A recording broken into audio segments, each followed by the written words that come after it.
आप सभी का स्वागत है। अयोध्या में राम मंदिर का भूमि पूजन संपन्न होने के बाद श्री राम जन्मभूमि तीर्थ क्षेत्र ट्रस्ट के महासचिव चंपत राय ने मंदिर के लिए जिस उच्च तकनीक का इस्तेमाल किया जाएगा, उससे ये मंदिर 1000 साल तक आंधी तूफान सहने के बाद भी पूरी तरह सुरक्षित होगा। उन्होंने कहा कि राम मंदिर के खंभों में लोहे का प्रयोग नहीं किया जाएगा। आगे चंपत राय ने कहा कि कुल 70 एकड़ जमीन को ध्यान में रखकर नक्शा पास करवाया जाएगा और ये बाद में तय होगा कि कौन स्ट्रक्चर कहां पर बनाया जाएगा। इस दौरान उन्होंने ये भी साफ कर दिया कि जब उन्होंने ट्रस्ट की जिम्मेदारी संभाली थी तो 12 करोड़ रुपए थे और अभी तक करीब 30 करोड़ रुपए चंदे के रूप में आ चुके हैं।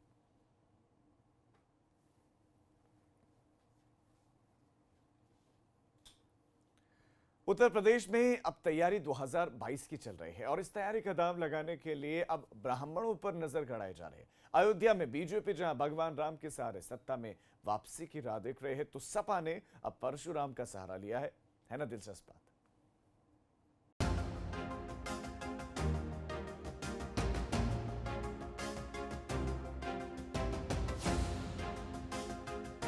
एक तरफ पूर्व मंत्री, दूसरी तरफ पूर्व विधायक और बीच में परशुराम। इस तस्वीर के बड़े सियासी मायने हैं, जिसे समझने की जरूरत आपको भी है। समाजवादी पार्टी शायद समझ चुकी है, तभी ये तस्वीर सार्वजनिक है। इस तस्वीर के बीच में भव्य प्रतिमा जो दिख रही है, वो भगवान परशुराम की है। वही परशुराम जो कभी शिव धनुष तोड़ने पर राम पर ही क्रोधित हो गए थे। हालांकि अंतर्मन से जब उन्होंने प्रभु श्री राम के विराट रूप के दर्शन किए तो उन्हें समझते देर नहीं लगी कि ये तो स्वयं जगत पालक विष्णु हैं। बहरहाल बात उस सियासत की जो धर्म के नाम पर चल रही है, जिसमें राम स्वीकार्य हैं और परशुराम को स्वीकार्य बनाया जा रहा है।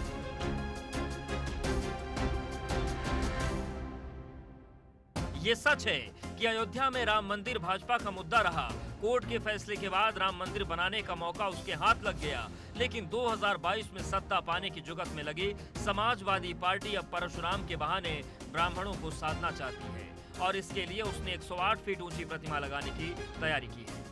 इसके लिए पूर्व मंत्री अभिषेक मिश्रा, पूर्व विधायक संतोष पांडे जयपुर तक टहलाए। अब परशुराम चेतना ट्रस्ट बनाकर न केवल ब्राह्मणों को जुटाने में लगे हैं, इसके साथ ही पार्टी ने पहले ही ऐलान कर दिया था कि सभी 75 जिलों में भगवान परशुराम की प्रतिमा लगाई जाएंगी।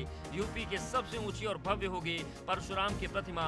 108 फीट ऊंची परशुराम की ब्रोंज की या फिर पत्थर की प्रतिमा लगवाएगी पार्टी। देश के बड़े मूर्तिकार अर्जुन प्रजापति और अटल जी की मूर्ति बनाने वाले राजकुमार समेत जयपुर के 6 मूर्तिकारों से पार्टी नेताओं ने मुलाकात की। राजधानी लखनऊ में आगरा लखनऊ एक्सप्रेसवे पर यह भव्य प्रतिमा लगी। देखिए, ये स्पष्ट सीधा सा एक विचार है और बहुत पवित्र विचार है। ये विचार है भगवान परशुराम चेतना पीठ, एक ट्रस्ट बनाई है हम लोगों ने। उस ट्रस्ट में भगवान परशुराम की 108 फीट की दुनिया की सबसे बड़ी, सबसे शानदार और हम लोगों के मन में है ब्रॉन्ज की, कांस की मूर्ति लगाने का। इसका राजनीति के छोटे चश्मे से इसको मत देखिए, इसका राजनीति से कोई लेना देना नहीं है। वहीं भाजपा ने इस मसले पर सपा को निशाने पर लिया है।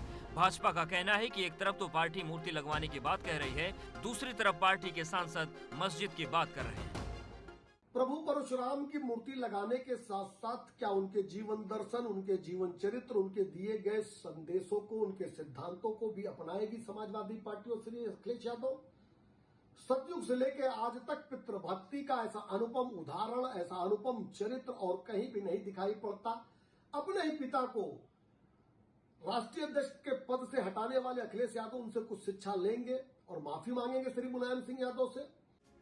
मिशन 2022 के लिए सियासी समीकरण भी ब्राह्मणों के मसले पर उलझते जान पड़ रहे हैं। बसपा जहां भाजपा को सलाह दे रही है, तो वहीं समाजवादी पार्टी के इस कदम का कांग्रेस समर्थन कर रही है। उत्तर प्रदेश के कई स्थानों पर भगवान परशुराम की मूर्तियां, धर्मशाला, सेवा केंद्र, तमाम संस्थान स्थापित हैं।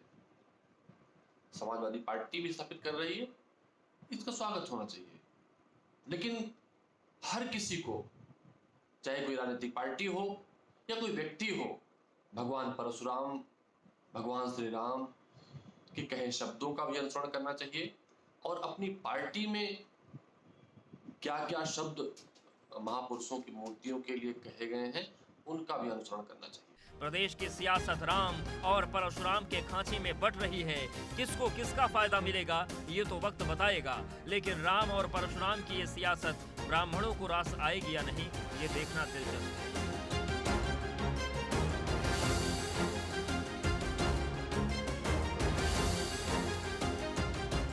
Bureau report, ABP Ganga. तो मुजफ्फरनगर पुलिस ने अपने जिले के पुलिसकर्मियों को सेहतमंद बनाने के लिए एक अनूठी पहल की शुरुआत करते हुए जिले में पुलिस कैफे की शुरुआत की, जहां पर पुलिस वालों को न सिर्फ कम कीमत में बढ़िया खाना मिलेगा, बल्कि उन्हें ड्यूटी पर होने पर भी भोजन की डिलीवरी की जाएगी।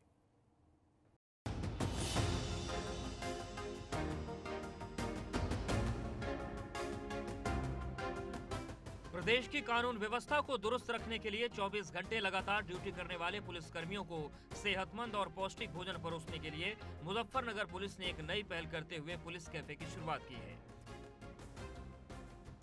दरअसल इस कैफे की शुरुआत करने का असल मकसद है पुलिस वालों के व्यस्त कामकाज के बीच उन्हें स्वस्थ और चुस्त बनाए रखना, क्योंकि लगातार काम करने और समय पर खाना न खाने और कसरत न करने से पुलिस वाले ब्लड प्रेशर, हाइपरटेंशन के शिकार होते जा रहे हैं और दिनचर्या दुरुस्त न होने से पुलिस वालों में हार्ट अटैक का खतरा बढ़ता जा रहा है।